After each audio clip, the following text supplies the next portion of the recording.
Chào mừng quý khách đến với Bamboo Airways, chuyến bay của sự hiếu khách, nơi sự tận tâm làm nên chuẩn mực, dịch vụ 5 sao trở thành đẳng cấp, nơi bạn có thể tận hưởng trọn vẹn từng phút giây thăng hoa trên khắp các dặm bay. Bamboo Airways, hơn cả một chuyến bay. Xin chào mọi người, Vinh và Liz đang có mặt ở Hạ Long và hoạt động đầu tiên ngày hôm nay sẽ rất là hấp dẫn vì hai anh em sẽ đi thủy phi cơ ngắm toàn cảnh Vịnh Hạ Long từ trên cao. Mọi người cũng biết là Vịnh Hạ Long mình đã được UNESCO công nhận là kỳ quan thế giới rồi nha. Và đây cũng là lần đầu tiên mà Liz được đi thủy phi cơ nên là cảm thấy rất là hồi hộp. Không biết là lát nữa mình đi thì nó sẽ như thế nào, nhưng mà chắc chắn là nó sẽ rất là đẹp nên là mình rất là hồi hộp. Hôm nay mình rất là vui bởi vì có em Liz tham gia cùng hành trình lần này. Đặc biệt tại Hạ Long mình sẽ trải nghiệm thủy phi cơ, xong sau đó mình đi du thuyền nữa. Toàn là các phương tiện siêu hot. Siêu thích. Hoạt động này thì bình thường mọi người sẽ trả tầm 2,9 triệu, 3 triệu. Nhưng mà đang mùa dịch giảm giá còn có 1,5 triệu thôi. Thế là đã lắm luôn đấy, tại vì vừa được rẻ mà lại vừa được đi thủy phi cơ. Sau lưng em kìa. Trời ơi, mình sẽ lên cái này ấy hả? Ok.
Chỉ có 15 phút thôi nhưng mà mình nghĩ là 15 phút này rất là đáng giá. Phải trải nghiệm không bao giờ quên. Đúng rồi, rất là đáng nhớ. Đây là những cảnh của mình khó có thể nhìn thấy được. Mình phải đi đến đây. Và rất đặc biệt là em thấy là mình từ dưới nước xong mình bay lên. Bây giờ mình đáp thì mình lại đáp xuống lại dưới nước. Vừa bay và vừa bơi. Okay.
Cả nhà ơi, Vinh và Liz đang ở trên du thuyền Impera tham quan Vịnh Hạ Long. Wow, rất là bự đúng không ạ? Nhìn trông rất là luxury, cái phong cách rất là kiểu quý tộc và Đúng cảm thấy rồi. là rất là hợp với mình. Đúng rồi, tại vì phòng bên Vinh ngày hôm nay tên là phòng King và phòng của Liz Liz thì là phòng Queen. Nghe ngầu chưa? Các bạn có háo hức đi xem phòng không thì bây giờ đi theo anh em nha.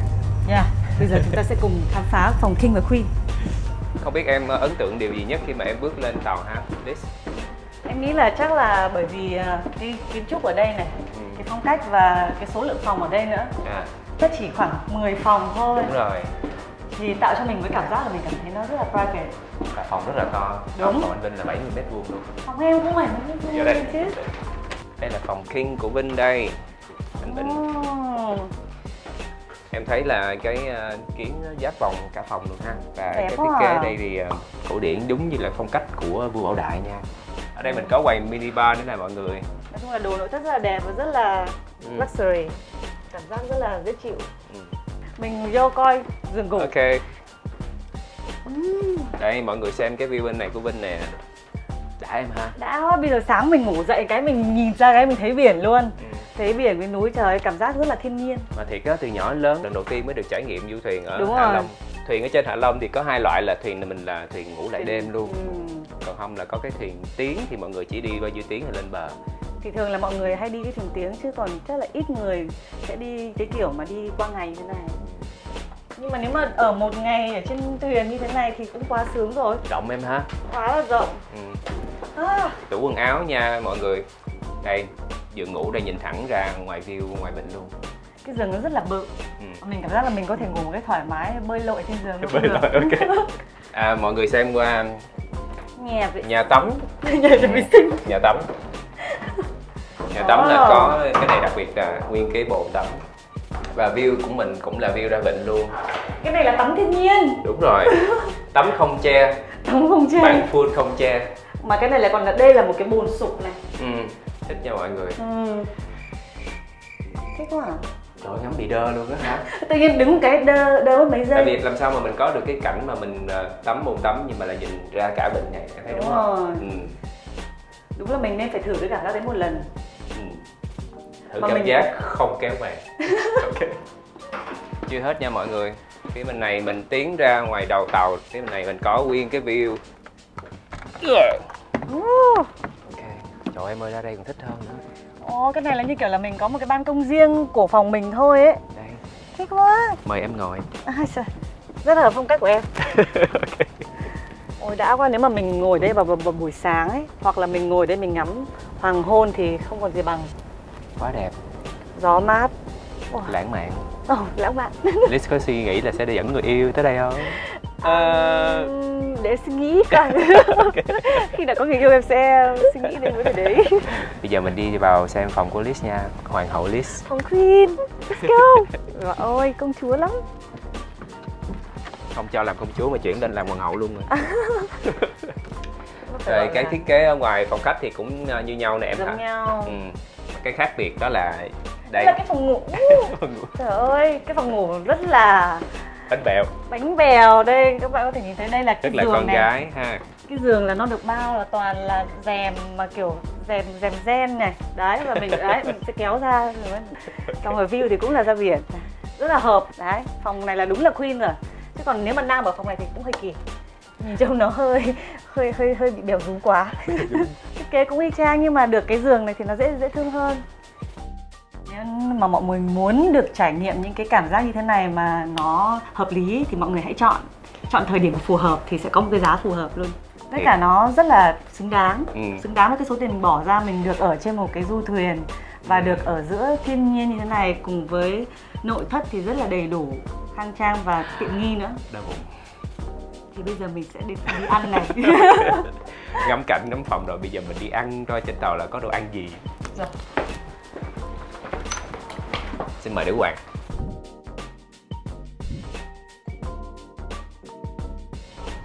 Ta-da. Sao em thấy đồ ăn mà em eo thẹn vậy? Tại vì em đang, không phải là em e thẹn mà là em đang mong chờ những món ăn sắp tới người ta bê ra để xem là nó như thế nào, tại vì là cảm giác ăn hoàng gia đâu phải lúc nào mình cũng ăn hoàng gia đâu. Rồi anh phải hoàng gia lại. Cảm ơn em nhắc anh nha. Mình phải ăn như một vị vua nha anh. Hồi nãy phong cách của em là đúng rồi đó. Đúng. Hôm nay là mình có 5 món lần nha cả nhà, và phong cách của tụi mình là hôm nay rất là hoàng gia. Và nghe nói đồ ăn này cũng chính là những cái đồ ăn mà bào ngư rồi cái gì đó, những cái tức là những cái món mà của tiền, vua chúa rồi luôn đó. Hôm nay mình sẽ sống một ngày làm vua chúa như thế nào? Nhìn thì rất là to nha mọi người, nhưng mà cái chén súp thì nó cạn. Chứ hồi nãy anh tưởng là wow, nguyên cái tô súp to thế này. Phần dưới là giữ cho nóng thôi. Chứ mình ăn một bát súp này là mình no luôn rồi. Nhưng mà súp rất là ok, vừa miệng. Đúng là kiểu ăn hoàng gia có khác. Nhưng mà cái điều quan trọng đó là cảnh đẹp. Mình lại phải nhắc thêm một lần nữa là tại vì cái cảnh ở đây là không thể diễn tả được, đúng không? Mọi người phải tới đây mới thấy được. Thiên nhiên hòa quyện với cả con người. Hòa quyện với đồ ăn. Hôm nay vui nữa tại vì có Liz ngồi cái bên líu lo cho anh Vinh nghe. Líu lo đâu, trước khi đi mọi người ở trong công ty cũng có nói với em là hãy trầm lại. Tại sợ anh Vinh là một nốt trầm rồi cho nên em đừng trầm nữa. Ok thế thì tốt quá. Tôi sẽ ăn thử cái món gỏi này xem. Anh Vinh ăn hết súp rồi nè, em còn chưa xong. Em đang ăn theo phong cách hoàng gia mà anh. Okay. Một cái em chỉ ăn một tí thôi. Thôi hôm nay anh cứ là đi theo hầu nữ hoàng đi nha. Vua có dùng đũa không em? Dùng đũa chứ anh. Có một vài vị vua có thể là họ sẽ không muốn ăn bằng tay, họ sẽ nhờ người ta gắp tận miệng kiểu như này đấy, người ta sẽ không, người ta sẽ thử trước để xem có độc không, xong rồi sau đó đưa cho.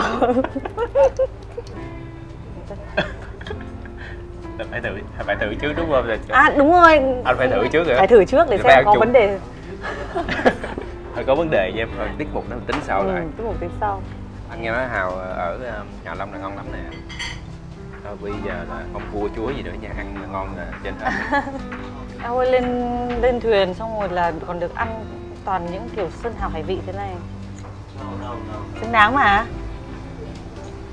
Món này anh nghĩ là em thích nè, tại vì nhạt. Anh nhìn thì anh tưởng đậm nhưng mà thật ra làm gia vị rất là nhạt. Nhìn con tôm hấp dẫn quá ha. Thử thách lắm đúng không em, nó kêu mình ăn hoàng gia mà toàn là những cái món mà phải xài tay á. Đấy, có anh ở đây làm gì? Anh giúp anh nha. Cái cơm chiên này ngon nè em, giờ anh thử qua tôm hùm.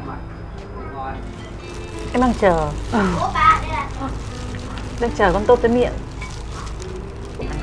Wow. Đúng là một cảm giác thật là hoàng gia. Đúng rồi. Lỡ làm hoàng hậu thì làm cho tới luôn nha. Ngon lắm. Ngon mà. Nước mặt rồi. Nếu mà gần làm mọi người nghe thấy tiếng em khọp một cái luôn, cái tiếng giòn. Tức là thì rất là chắc. Tôm hùm á cũng có rất là nhiều cách chế biến, nhưng mà riêng cái cách mà ăn với cơm chiên thế này nha, rồi và bên này là rau và cái sốt rất là đặc biệt. Anh không biết làm như thế nào nhưng mà rất là thích, rất là ngon. Cảm ơn em. Cái này thì mình ăn thùy mị được nè em. Ok. Gì? Mình không có bê bát lên. Rồi. Mình chỉ rồi, ok. ăn thế thôi. Là mình phải cái mặt mình xuống với bà mình ăn phải không? Không, đưa lên. Mình múc nhẹ nhàng xong rồi mình đưa lên như này nè. Đúng lệnh. Rồi coi cái tay kìa. Cái tay phải ngón phải lòi như này. Đó. Vui thiệt. Hôm nay ăn với lại hoàng hậu rất là vui. Thêm một cái mà điểm cộng nữa là tại vì mình thấy là ăn đây là tính chung với lấy tiền, hồi nãy mình nói luôn là không có phải trả thêm tiền. Tức là bao gồm hết. Là tất cả những cái đồ ăn lúc nãy mình ăn tôm hùm các thứ là bao gồm hết vào. Còn bữa tối nữa, còn các hoạt động nữa. Tức là cái combo này là một cái combo lãi luôn đấy. Em thấy rất lãi. Mình còn được ăn tôm hùm rồi là các thứ hoàng gia. Ủa, quá là chính mình. Xứng đáng.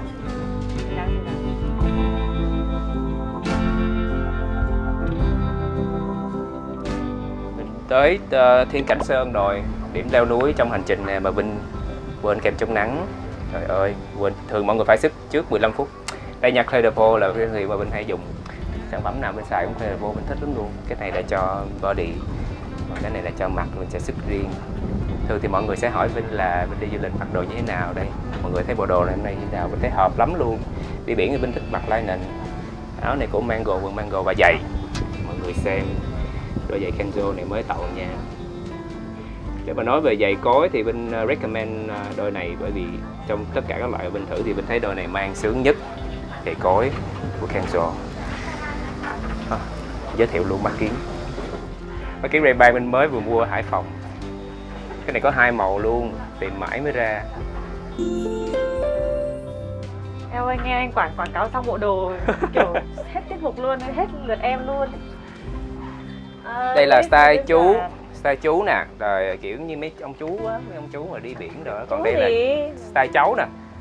Cháu thì mặc đồ thoải mái thôi, kiểu quần jean này, áo crop top thì để cho hoạt động cho dễ. Còn không thì trên biển thì mình sẽ mặc váy, kiểu bay kiểu phải, nhưng mà này mình đi leo núi. Mình thì đi đây như này, đấy, mình sẽ đi giày thể thao mặc quần dài để cho đỡ bị đen chân. Rồi, chú cháu mình đi đi. Ready chưa? Vô. Đi. Nó trên leo núi mệt lắm. Như kiểu là mình đang đi tập cardio ấy. Vừa là tốt cho kiểu hô hấp. Nhưng mà anh cũng cần đó, tại vì anh đi dài ngày anh không có thời gian tập thể dục. Đúng rồi, cái này là anh mình quay tiện. liên tục á, thì cái này là giống như là cardio cho anh. Con ve hả? Ui, Ve sầu đó Liz à. lâu lắm rồi không nhìn thấy con ve đấy. Ve. Ôi. Ve. Sợ và còn đụng vào đó. Ngày xưa hồi nhỏ là hay đi bắt ve lắm đấy. Bây giờ lớn thì nhìn thấy lại sợ. Tới rồi em. Cửa hang cửa hang nó hơi bé một xíu nên mà mọi người lưu ý cái vùng đầu cũng như là cái bước chân của mình nhé. Là mình còn leo lên tiếp. Dạ không ạ, mình sẽ đi vào trong hang. Là tới rồi. Ôi, đi vào trong hang là đến hang rồi. Vậy không tới 100 bước đâu. Vâng, em có nói lại là không tới 100 bước mà. Ê mà cái chỗ này cũng nhìn chỗ cũng đẹp ấy chứ. Em soi đèn. Ôi, phải soi đèn hả? Xin nhường nữ hoàng đi trước. Chứ sao nữa. Lady first ạ. Đúng là đi lách lách. Mọi người lưu ý đầu và chân nhá. Bình thường em có thích mấy cái hoạt động gì em cũng thích rồi đúng không? Vâng, em thì là thoải mái, em Mọi người thích cái khối măng đá thì giống cái gì ạ? giống con sò đúng không? Đúng rồi, con sò đấy. Hay ha. Trời ơi, Đoán một phát là đúng luôn. chuẩn luôn ha. Thạch nhũ và măng đá đều là đồng dạng caster, là do nước mưa chảy qua các cái kẽ trên trần của hang, tạo xong rồi Nó tạo thành hình như này. đúng rồi. Kết tủa tạo thành những cái thạch nhũ, Này đẹp tủa quá. từ trên trần nhà tủa xuống thì gọi là Đẹp thạch quá nhũ. đẹp. Còn măng đá là do cũng tương tự như thế, nước mưa chảy qua các kẽ trần nhà, kết tủa rơi xuống nền nhà, mọc lên tạo thành các cột măng đá. Mọc lên nữa hả? Mọc lên từ dưới nền nhà mọc lên gọi là các cột măng đá. Nhũ là xuống, măng đá thì là lên. Đây này, như kiểu này là nhũ này. Đúng rồi, từ trên trần nhà, từ trên trần hang đổ xuống thì gọi là thạch nhũ. Đẹp quá ha. Đẹp quá ha. Còn từ dưới nền hang mọc lên là gọi là măng đá như thế này. Và măng đá mà gặp thạch nhũ thì sẽ tạo thành các cột. Đây, các cột măng đá. Đó, Tức là khi mà cái ở trên thì xuống, cái dưới lên chạm vào nhau thì thành cột như này. đúng rồi. Wow, hay quá. Ô, hang đẹp thật đấy. Những năm về trước thì họ có khai thác cái hang Khá này đẹp. để tổ chức gala dinner buổi tối. À, Nên họ lắp đèn ở đây, nhưng mà vì nó có cái hoạt động tổ chức bữa tiệc đấy nó phá hoại cái môi trường trong hang này, cho nên là bọn em đã tạm dừng, tức là ban quản lý biển đã tạm dừng cái hoạt động tổ chức gala dinner ở trong hang rồi. thích ha. Vào hang. Đấy. Cái hoạt động này thì mọi người tới ngắm cảnh và xem cái hang động rất là đẹp. Và xong sau đó mình đi xuống thì mình đi qua phía bên kia là có bãi tắm. Mặc dù kia là bãi tắm cát mịn trắng nhưng mà nguyên cái biển cấm Cấm bơi, tắm. cấm tắm. Do cái cấu tạo đá núi ở đây thì cái điều này là hoàn toàn rất là nguy hiểm. Đúng không? Bởi vì là có quá nhiều hòn đảo đi và các cái mực nước ở đây thì nó cứ chảy qua những cái dãy núi đá này, nó sẽ siết lại và nó tạo thành những cái kiểu lốc xoáy ở dưới nước. Đúng rồi. Mà Cho nếu nên như là mà dân mà bơi thì rất là nguy hiểm.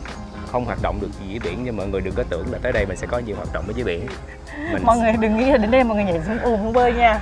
tắm biển cũng không được luôn, là tại vì trước đây á, nhiều người ta tới đây người ta xài kem chống nắng như anh em mình á, xong rồi mình xuống dưới nước thì cái kem chống nắng này nó sẽ Hòa vào với nước vào trong và nước nó thì nó sẽ hủy hoại cái môi trường ở dưới biển. thiên nhiên.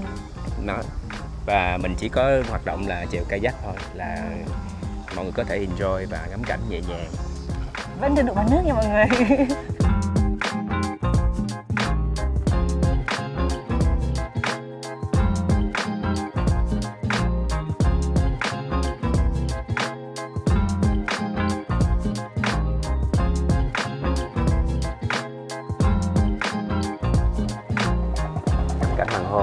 chill quá nè Liz ơi. Hoàng hôn ở Vịnh Hạ Long đúng là rồi. giống như là giấc mơ thành sự thật vậy. Vinh chưa bao giờ đi Hạ Long mà lên du thuyền xong ngắm hoàng hôn vào cái khoảnh khắc đẹp nhất trong ngày như thế này.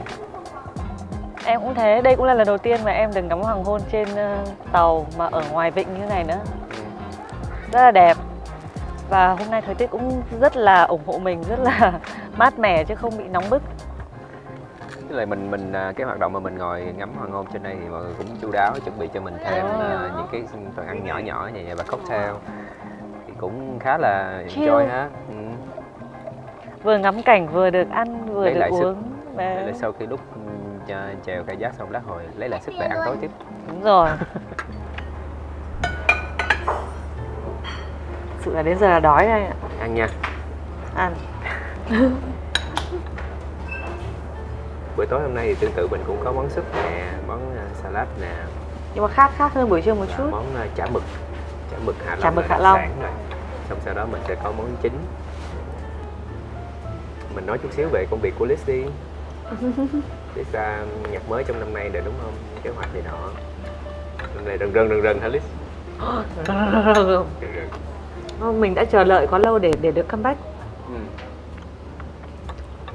Thật ra là ý định làm bài thì là ấp ủ bài là cả năm rồi. Quay MV là cũng em chắc 1 năm trước. Nhưng mà đến tận bây giờ mới có thể ra được.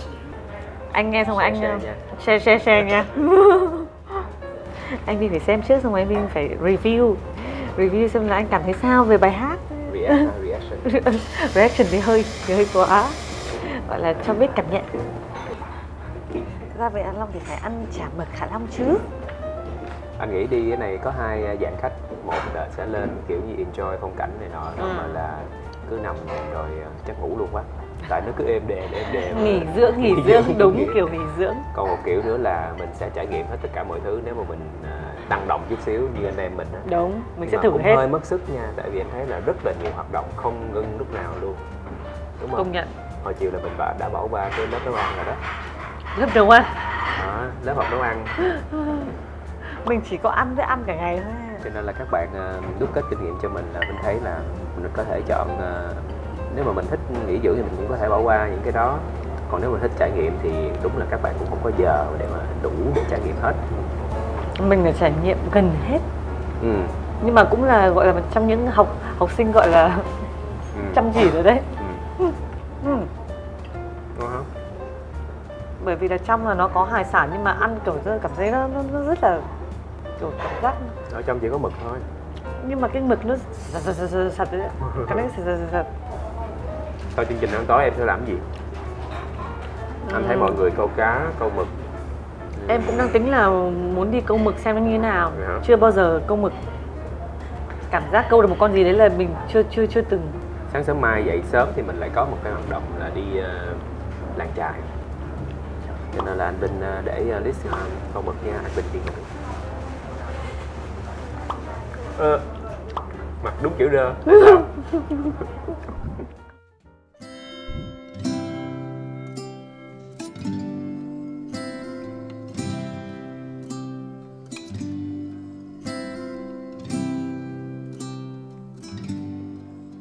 Good morning, bây giờ là 7 giờ sáng và mình đi vào thăm làng chài. Đúng rồi ạ. Vâng, tên làng chài là tên làng là Vung Viêng. Làng chài này cũng đã có từ rất lâu rồi. Và ngư dân ở trên đây thì họ sinh sống bằng nghề nuôi trồng thủy hải sản. Có rất nhiều loại hải sản như là cá biển, hầu, sò, ngao hai cùi và các loại ốc. Và bây giờ là còn rất ít ngư dân sinh sống ở đây thôi, và họ vẫn duy trì cái công việc là nuôi trồng hải sản đó, và họ bán hải sản cho những người dân trong đất liền để mua nước ngọt cũng như là các nhu yếu phẩm và thực phẩm cần thiết cho cuộc sống hàng ngày. Mọi người biết bình thường thì bên đi làng chài là bên đi bộ, xong rồi làng chài ngay sát bờ biển thôi, là ở những nơi khác. Rồi riêng ở Vịnh Hạ Long thì Vinh phải ngồi bằng thuyền nan, gọi là nan. Sau đó mình sẽ đi một cái tour tham quan xung quanh là làng chài hoàn toàn nằm ở trên nước. Đúng rồi. Các nhà chài của ngư dân chài trên này được làm bằng những cái phao nổi ghép lại với nhau, dính lại với nhau. Thì đặc biệt là các làng chài ở đây được bao quanh bởi núi đá vôi, được bảo vệ bởi núi đá vôi, và khi có mưa to gió lớn hay là có dông bão gì thì không hề bị ảnh hưởng. Đúng rồi. Ở đây mà mưa gió lớn chắc sợ ha. Giữa biển. Vâng, giữa biển, nhưng mà trong làng chài này thì đặc biệt là rất là yên tâm. Tại vì xung quanh bao bọc cúng núi rồi, đúng không? Bao bọc cúng núi, tàu điển hình của ngư dân chuyên đi đánh bắt cá xa bờ. Và bên cạnh là có cái hệ thống đèn rất là to, siêu to khổng lồ là để cho ngư dân chuyên đi đánh bắt mực đêm. Thì con mực nó bị thu hút bởi ánh sáng, cho nên cần phải có hệ thống đèn chiếu sáng thu hút được rất là mực. Và chắc chắn là họ bắt mực không bằng cách mình câu như ở trên tàu đâu, họ sẽ phải dùng lưới. Mực ở đây thì làm ra chả mực rất là ngon ha, đặc sản Quảng Ninh. Nhưng mà mực làm chả mực thì không phải là mực ống mà là mực mai ạ. Gì nữa? Mực mai thì nó to nhiều lắm. Em cũng tả thế nào rồi. Thứ nhất là cái chiều ngang của nó cũng phải tầm 10 phân, chiều dài của nó phải 20 phân. Thì nó có cái mai rất là to choán cả cái thân hình của nó thì gọi là mực mai ạ. Còn mực đây mực nhỏ thôi. Còn mực mình vẫn ăn hay là mình câu đấy là mực ống. Ống. Thật ra mình đi giờ này là cũng nắng nhưng mà không có nắng gắt lắm. Nắng buổi sáng cũng dịu. Nắng buổi sáng thì dễ chịu. Mọi người tranh thủ đi sớm ha. Tầm 7 giờ là mình đi được rồi chứ 8-9 giờ thì lại nắng lắm chắc không đi nổi. Bây giờ thì cái mô hình người ta di dời nhiều rồi chứ không có còn làng chài nhiều, đúng không? Chứ nếu hồi xưa còn làng chài thì chắc là đông hơn bây giờ. Đông đúc lắm ạ. Thuyền bè qua lại đông đúc. Vâng. Nhà cửa san sát nhau ở đây. Lát nữa mình sẽ đi tham quan cái khu nhà cộng đồng. Ở đấy là có lớp học dành cho các bé từ 7 tuổi đến 9 tuổi. Vâng. Nếu học cao hơn thì sẽ được gửi vào đất liền để học cái môi trường tốt hơn. Và trên cái khu đó còn có cái nhà cộng đồng là chuyên để tổ chức các sự kiện của làng hay là đám cưới cho ngư dân ở đây. Và đặc biệt trong đấy là có cái bảo tàng để trưng bày các cái vật dụng của ngư dân. Wow. Và tất cả đều trên mặt nước hết. Vâng, trên mặt nước. Vậy mới ngon. Xin giới thiệu anh Vinh, đây là khu nhà cộng đồng của làng chài Hưng Viêng. Đây là nơi chuyên tổ chức các sự kiện đặc biệt của làng hay là các hội họp hoặc là đám cưới của ngư dân ở trên làng chài này. Khu bên này là khu bảo tàng mini, là nơi trưng bày các vật dụng của ngư dân ngày xưa. Những cái vật dụng này rất là thô sơ em hả? Đơn giản thô sơ được hả? Đây là những cái nu để mình cho cá vào đây mình làm mắm ạ. Làm mắm. Vâng. Lưới đánh cá, lưới bắt mực, lưới bắt tôm.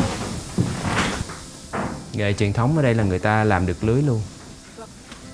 Tới với bảo tàng này thì mình xem được cái cách người ta sinh sống, cái văn hóa, rồi cái cách xây bè. Xây bè. Và những cái vật dụng để đánh bắt cá. Đây mọi người xem, đây là mô hình của chiếc thuyền cổ còn sót lại. Bây giờ thì mình không thấy cái thuyền loại này nữa em hả? Bây giờ không thấy loại thuyền này nữa. Em có thể nhìn thấy là cái cánh buồm của nó đã bị rách rồi. Và các gỗ, thanh gỗ, nan gỗ trên đây cũng có dấu hiệu mục rồi. Bây giờ chỉ để trưng bày chứ.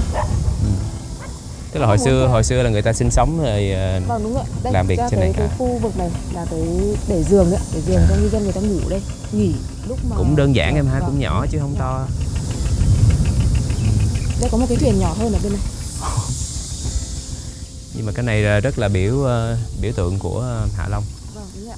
Khi mà mọi người nhìn thấy hình ảnh này nọ đều là chiếc thuyền này. Toàn bộ các tranh hoặc sách ảnh, thậm chí là học sinh của em được học khi mà vẽ về biển ấy thì là đều hình dung ra cái con tàu, con thuyền này để vẽ.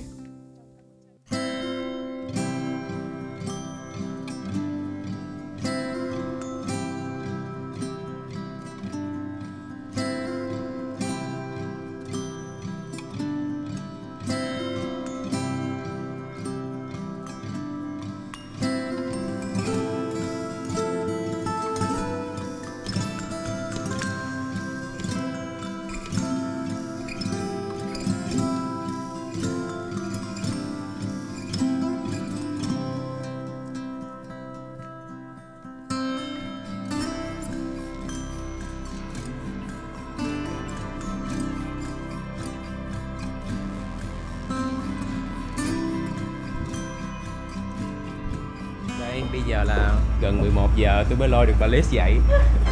Sáng nay em bên đi làng chài một mình đó, em có tiếc không? Tiếc quá à. Bây giờ ước gì mình mà được dậy sớm hơn được một nhịp, chắc là mình sẽ được enjoy làng chài nhưng mà thôi mặc định là mê ngủ rồi.